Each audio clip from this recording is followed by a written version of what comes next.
right, there we go. Day something. Couldn't tell you what exactly. I don't really remember, but I am 100% sure that it is leg day. Right, headed off for a Planet Fitness leg day. Primary motivator for that is all the other gyms closed because it is late as fuck. Old habits die hard. It's 2 a.m. right now. I slept in like crazy yesterday. I will be on a normal sleep schedule reasonably soon because I'm gonna got my summer job starting up. I've supposed to been having a fucking aneurysm. That was supposed to start yesterday, right? But HR is taking forever with like the with the background check and like all my tax forms and whatnot. So I'm waiting for my boss Aaron to text me and my brother for the go ahead on that. But obviously, if I'm working, can't do a 2 a.m. lift. So give it a few more days for that to kick in. But in terms of the training for tonight, hamstrings is going to be the same as normal. Tons of hamstring curls. Probably start off seated.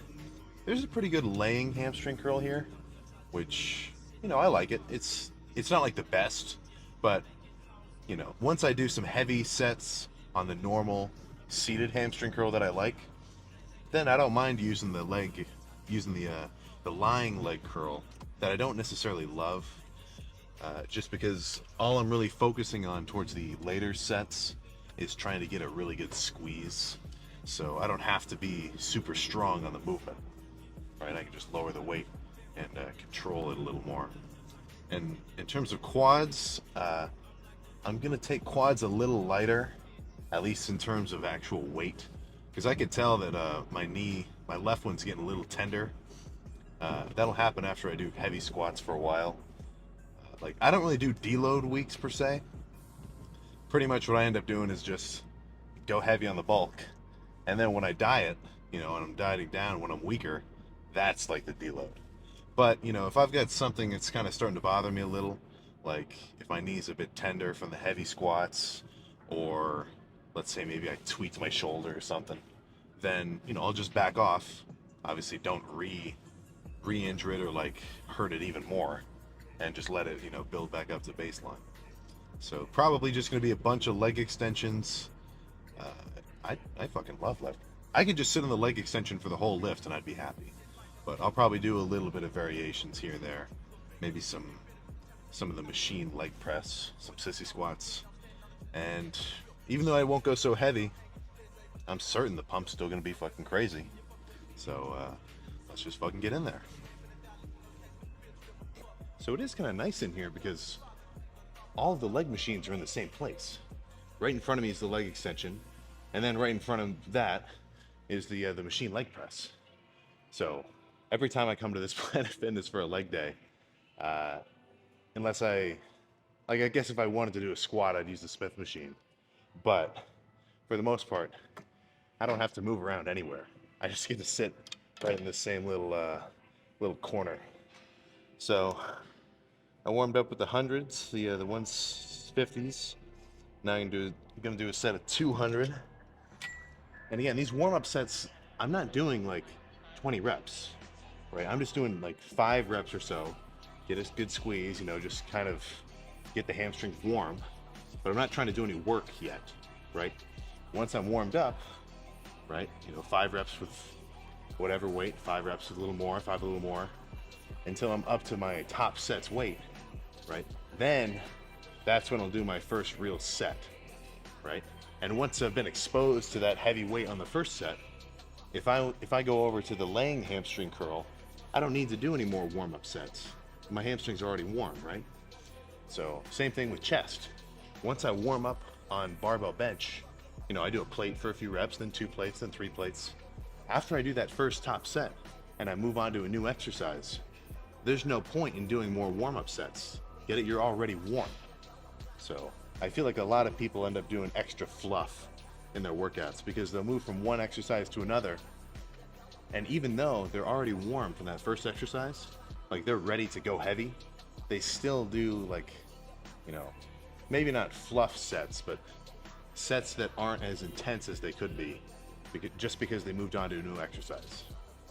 But whatever. Let's do this last warm-up set and then we can jump into the first actual set.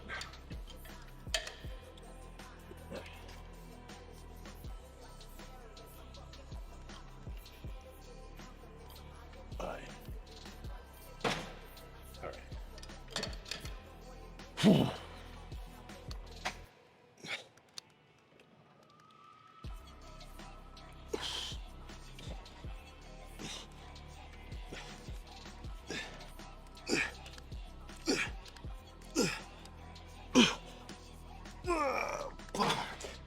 Oh, shit.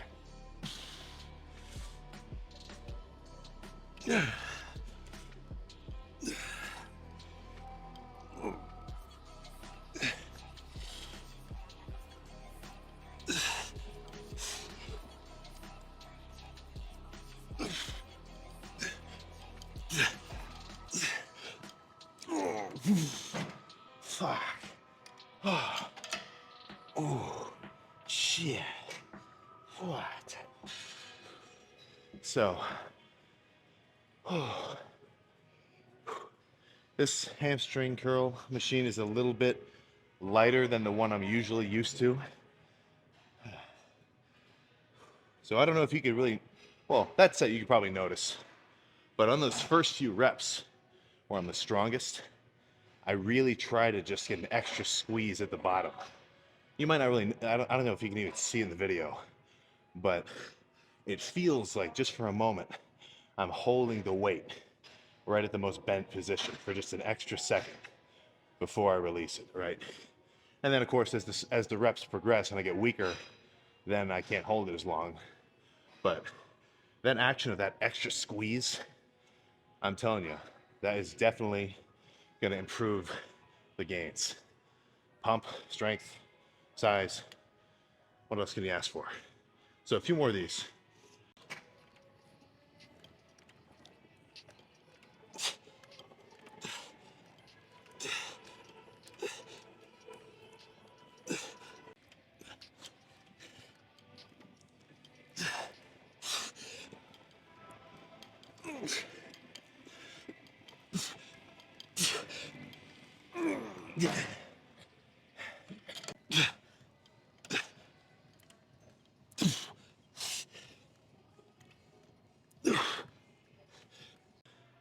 If you've seen my leg days before, you know I throw in this variation where you stand on the leg extension backwards and you can do a single leg curl.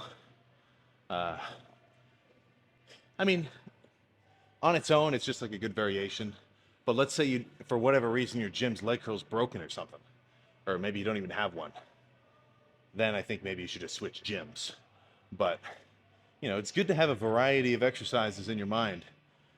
Like if it was packed in here and both the hamstring curls were hogged, what the fuck would I do, right? The novice lifter is just gonna sit back, take a seat and wait. Or, right, you could be what do I say, an enlightened lifter and just make a quick switch to a new exercise on the fly, right?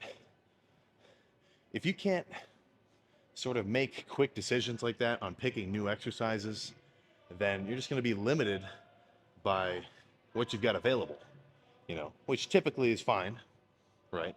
But again, like I was saying, if it's ever busy, I hate waiting for machines, right? I'd rather change my workout and pick something else than wait 20 minutes for a leg extension or, you know, insert whatever example you can think of.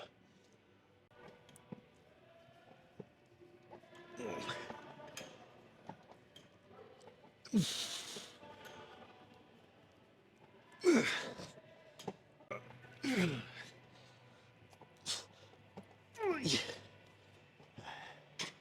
little bit of the hassle to put your foot on something.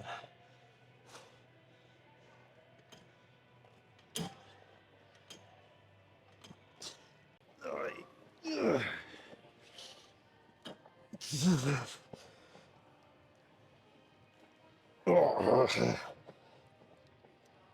right.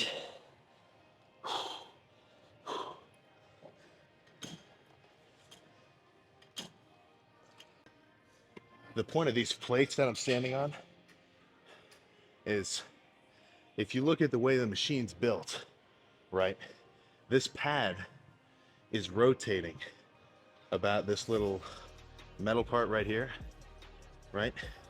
And that's like up to here on my quad, right? So you want that to be about at knee height, you understand? So that when you actually do the curling motion, it's more comfortable. So, you know, if you throw down like 2 bumper plates or something, that'd be perfect. They don't have any like exercise boxes here, so I just had to throw down some 10-pound plates. But that's the logic there, just so that my knee is right on the center of the movement path of the pad.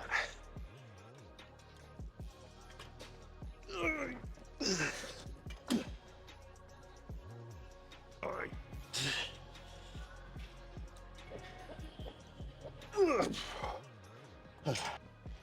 There's a variety of ways to do a set. Kind of not a very comfortable seat, right? You can do it slow and controlled, perfect form, right? Simple. Everybody gets that one. You could do pause reps, right? You go up to the top, hold it for a moment, then you go down. You can do some shit where you go halfway up, you pause it, and then you go up to the top. Do the same thing, repeat it.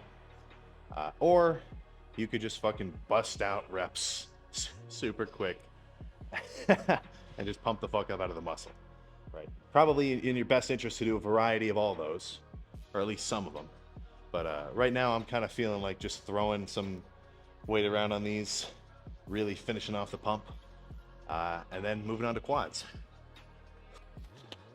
So across all of those different methods to do a set, right, the dictating factor which will decide whether or not it was a good set is purely the intensity that you reach, right? If you can do any one of those sets, but if you don't push yourself hard, who gives a fuck, right? All right, let's fucking throw this around.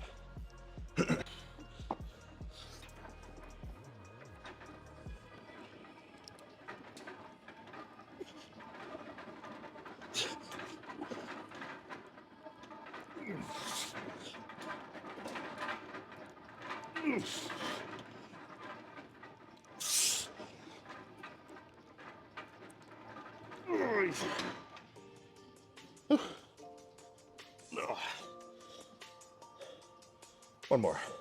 This one I think I'll do more controlled reps. A little lighter too.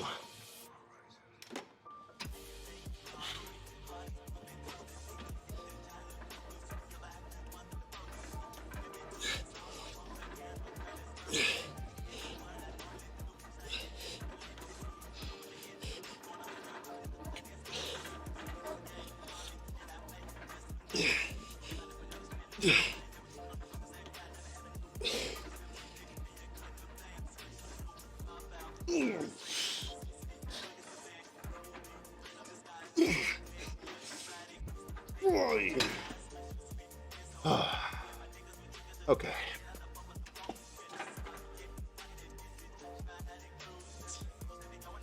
Ooh. Just by feeling, hamstrings just got fucking pumped. Let's move on to quads. I could say that this is like a deload lift for quads, that is. Primarily, my knees are feeling tender. But that just means that I'm not going to go crazy heavy.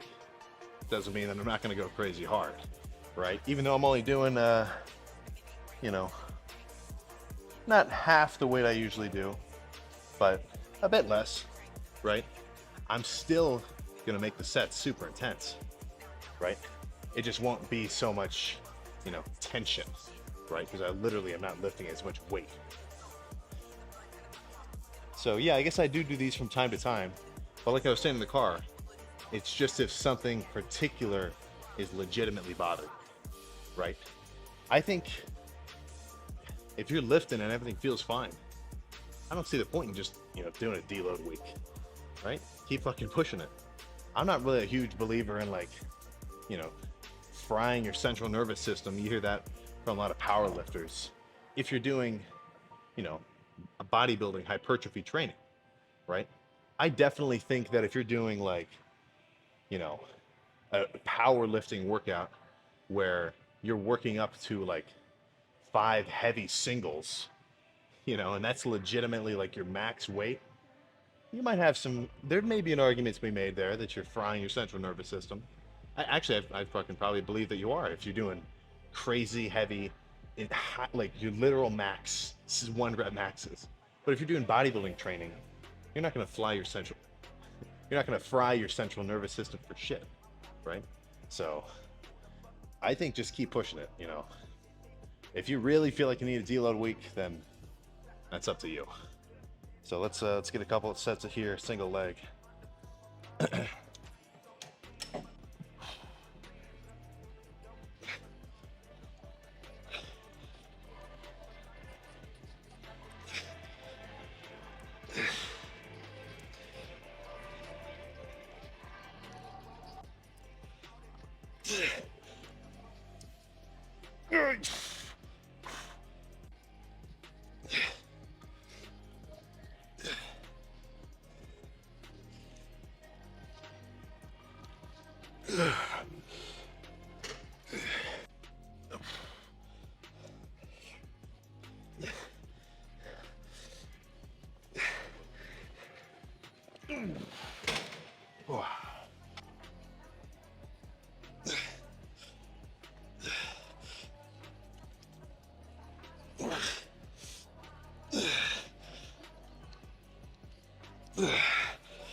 All right, so I ended up just doing 5 more sets of the single leg.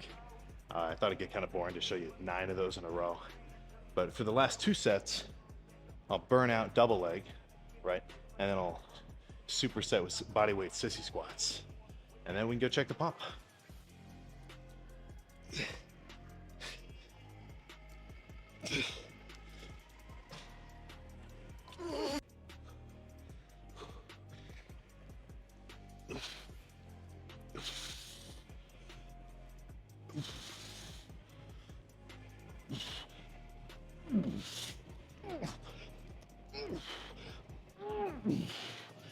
Oh, shit.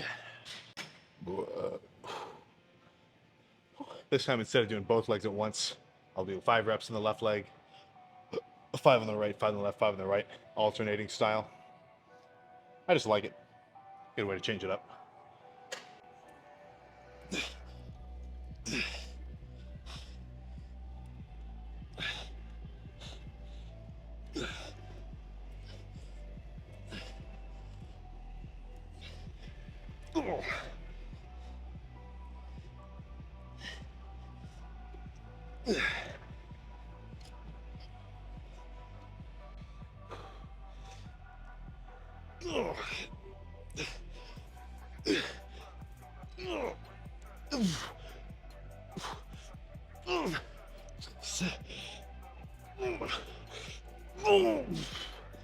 Shit. Okay. Even without crazy heavy squats or throwing around like, almost the whole stack with one leg on leg extensions, this pump is diabolical. Let's go see how it looks. So use the locker room lighting, especially if you're in the middle. But luckily there's nobody floating around, so not making it too awkward for anyone. But like I said, I mean, even without the crazy heavy weight, I still definitely think that workout contributed to some quad growth. And well, hamstrings, the workout was the same as usual, so of course it's going to be beneficial. Oh my god. Dude, I love being pumped, man. That's a pretty good description. I just love being fucking pumped. Oh my god. Let's see what we're working with here.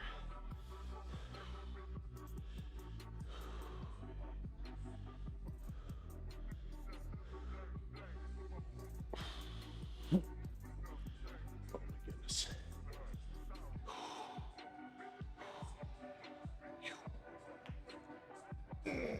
Wow. I can hardly fucking wobble them around. Like even just now, I'm fucking pressing in, no flexing at all. And it may as well feel like I'm hitting the hardest quad flex of my life. So this, I mean,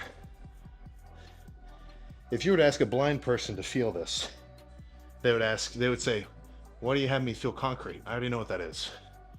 And then for this one, they'd be like, huh, why do you have me feeling, you know, what's the word? Why do you have me feeling a hot rolled steel? You get what I'm saying? Just a little bit of a, you know, description. Because obviously you're only getting the visual. But yeah, fuck man. Quads pumped up to hell.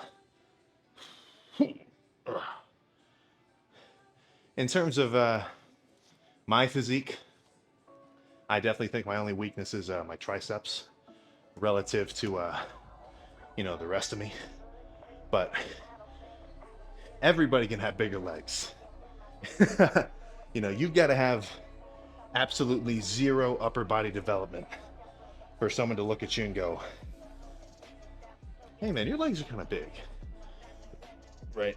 Like, you've seen social media dudes or lifters where like they may have a lacking chest or something and their arms are overdeveloped, or maybe their back is overdeveloped or whatever, who cares. But you never see somebody with overdeveloped legs, right? So whether or not that's because people tend to skip them or because training legs is hard, you know, who cares what the cause is? That's just a fact. You know, the lifters population needs bigger legs. So as long as you go hard on your leg days and you don't fucking skip them like an asshole, you should see some fucking leg growth. But that is definitely true that a hard leg workout is going to be more taxing than a hard chest workout. Plus, you know, for the most part, everybody likes having a big chest and a big upper body because it can make you look cool when you're walking around in a shirt or whatever. But anybody can just throw on baggy pants and you'd have no fucking idea that they're walking around on twigs. So, end of this little rant. You should probably hit legs harder. And if you don't hit legs, what the fuck? But I'm gonna get calves going, then we can get out of here. All right. I actually fucking hit calves. I didn't skip it this time like a fucking asshole. In terms of calves, I mean, this is a little bit of a, well, this is on topic. We're talking about legs. But in terms of calves, they're a little bit, I approach them a bit differently than everything else, right? Just based on the logic. A lot of the old school guys said this shit. Like, you're walking around on your calves every day.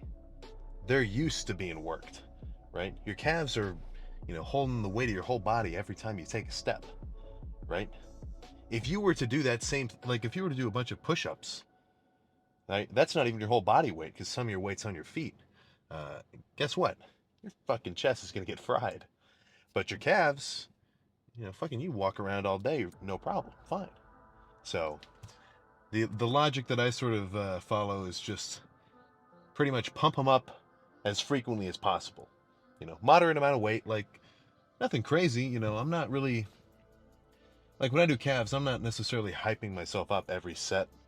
It's really like I pick a moderate weight. You know, I can do about 20 reps with a, you know, controlled. I'm not like going to crazy failure, but just like 8 sets each leg, or 8 sets total for each. I just like doing single leg. You know, you finish once you're pumped, and fuck, I mean, that's all I've been doing this whole time. And I feel like my calves have been pretty developed, you know, in my whole lifting career, right? But it's, I don't know. That's just how I go about it. And I mean, if you're not doing calves anyway, it's not that hard to just add, you know, 15 minutes of calves at the end, right? Like when I was doing it in there, I was just scrolling TikToks on every set, you know, because I wasn't like it wasn't the same level of intensity, right? I almost feel like calves is a little bit more of a chore But I mean, if your calves are fucked, like if they're extra small, maybe you should hit it a bit harder. But for me, at least, considering they're like reasonably developed, uh, I don't hit them too crazy. Not that that's my logic for everything, but just for calves. Legs, I mean, that was a good fucking lift. I love those. I love the seated hamstring curl more than the lying one. Just because when I do the laying hamstring curl, sure, it's a good feeling. Like, I like it. But I end up getting a lower back pump. Like, if you've ever gone heavy on the laying hamstring curl, you know that every time you get to the bottom of the rep and then you start to move it upwards, you kind of arch your back a little bit. And, once you do a few sets of that, man, my lower back gets kind of fucked. But if I start with the seated hamstring curl, which, doesn't work my lower back at all, and then I do the laying hamstring curl lighter, I won't have to do so much weight. I won't get a lower back pump. So that's just sort of how I go about it. And then quads, I just love leg extensions. Super good pump, really easy to squeeze. I definitely wouldn't want to only do leg extensions, right? Like, I do think that your legs are going to benefit from having some heavy pressing, especially in the beginning of the workout. But for most of your volume, I love leg extensions. So let's fucking slam this shake. I think I should have added more water. I can already feel that it's like thick. Ugh.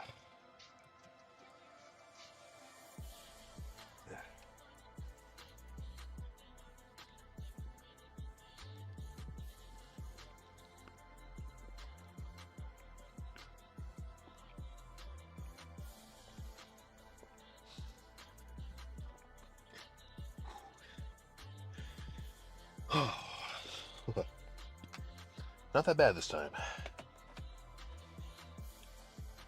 So the dextrose shake ingredients: scoop or two of protein and 50 grams of dextrose. Any kind of dextrose, it doesn't fucking matter. It's like dextrose is like creatine. It's just one single ingredient. Doesn't really matter where you get it. So you may as well just like look it up on Amazon and pick the cheapest source. Yeah. Logic being, post-workout, you want some really simple sugars, such that you'll refuel your muscles, because you just burn a shit ton of calories, and your body's easiest source of fuel is carbs, and dextrose takes the least amount of time to digest because it's a really simple carb. I've explained this a bazillion times. If you're still interested, just look up dextrose workout supplement,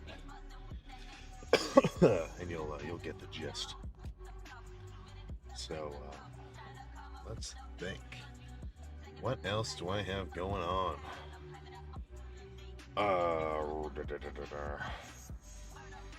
Not much. Not fucking much. I mean, like when you guys make a comment, you're like, "Oh, let's see a day in the life." Man, what do you? You just want me? You want to see me just sit around all day?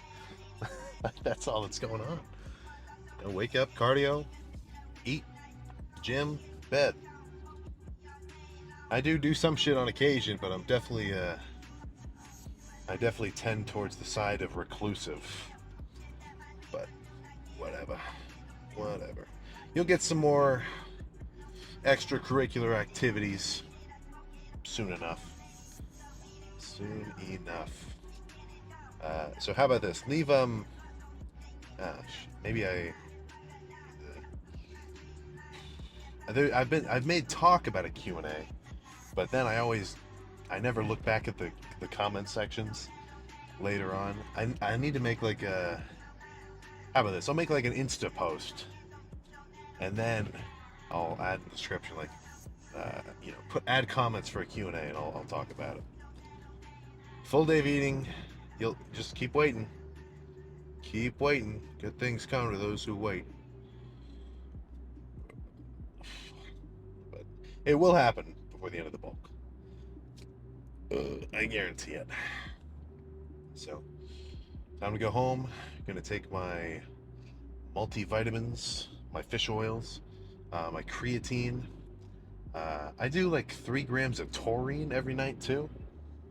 I don't remember the exact benefits of it. I just remember I like looked it up early on, and like it's good for you for, I don't know, some reason.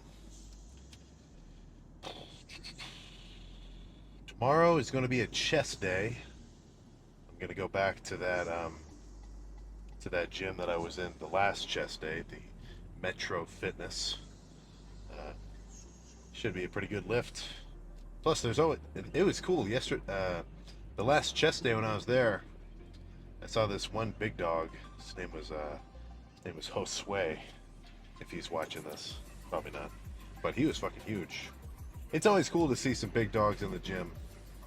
I was I wasn't immediately motivated by the Planet Fitness crowd, if you can imagine, but it's definitely fun seeing dudes who are bigger than you around. And the bigger you get, the less often that is. At least when you go to just, normal gyms.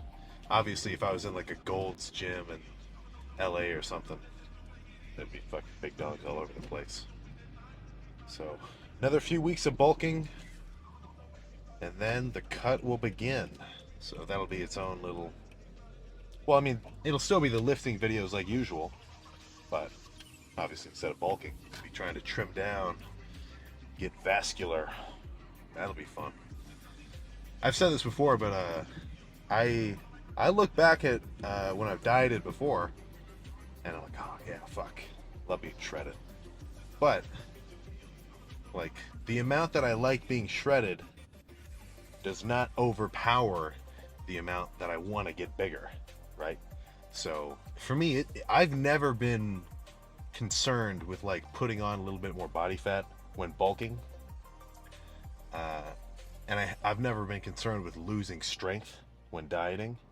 I feel like those are just aspects of the two states of lifting. Obviously, there's maintaining, but that's its own thing. So I feel like a lot of lifters get stuck in main gaining, right? And then they just end up plateauing, and they don't really benefit any further. Like, sure, they lift for like probably 2 years, make solid gains, and then they just sort of maintain the level that they're at, right? Whereas, if they were to maybe take on a little bit of a serious bulk and actually start putting some food down, put some weight up on the scale, then they could actually start making some more progress. But I feel like in their minds they're thinking, oh well, I don't want to lose my abs, so I guess I don't want to bulk. And then you ask them, okay, so do you want to start cutting? They're like, well, no, I mean, I'm repping 225 right now. I don't want to get any weaker. I don't want to start cutting. And then they're just in this state of limbo of, oh, I don't want to put on body fat. Oh, I don't want to lose strength. That's just the fact of dieting and bulking, right? Each one comes with its own benefits and negatives. Bulking, get strong as fuck. You don't have to worry about being hungry, and you're making tangible progress, right? Because you're building muscle. But of course, you got to eat a lot of food that could get uncomfortable, and you're not going to be so lean and vascular, right? You might even get a little bit tubby. I should be fucking fatter than I am now. I need to eat more fucking food. And on the flip side, with dieting, of course, you're going to be leaner, which is sick. You won't have to focus on like force feeding food, so you don't have to worry about bringing meals with you. But then you got to deal with being hungry, and you're going to be weaker in the gym because you're not like completely fueled up. So the newbie lifter is going to be held back by the negatives, right? When you talk to the newbie lifter about bulking or cutting, all they see or all they're thinking about is, oh crap, I'm going to get fat if I bulk, and if I diet, oh, I'm going to get weaker. Oh, boo-hoo. Whereas the enlightened lifter is like, All right, fuck yeah. Let's get a bulk going. Let's put some mass on.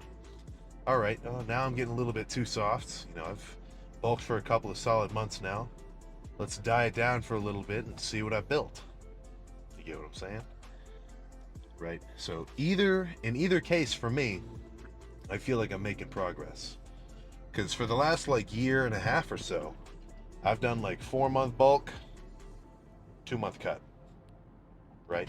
So progress, add muscle mass, get a little soft, give my body a break from eating all that fucking food, diet down, and then just repeat the process. And after that 6 month loop, sometimes it's longer than that, sometimes a little shorter. It just depends on how I'm feeling. But after that 6 month loop, I'm heavier than I was in the beginning, right? So, main point is it's always going to be better to make progress in some capacity rather than just stay in a catatonic state, right? If you go in the gym every day, you're putting in moderate work, right? But all you're doing is maintaining what you built. Maybe you should think to yourself, all right, well, maybe I just need to put a little bit more effort in. Maybe I should start tracking my calories, getting better sleep, taking all my vitamins, taking creatine, a pre-workout. And then, rather than just staying at this flat slope of progress, you can start increasing, incrementally, you know. Even small, even small steps towards progress every day add up like a mofo. I'm gonna take my vitamins, eat my food, and go to fucking bed. God damn it! I'll see you next time.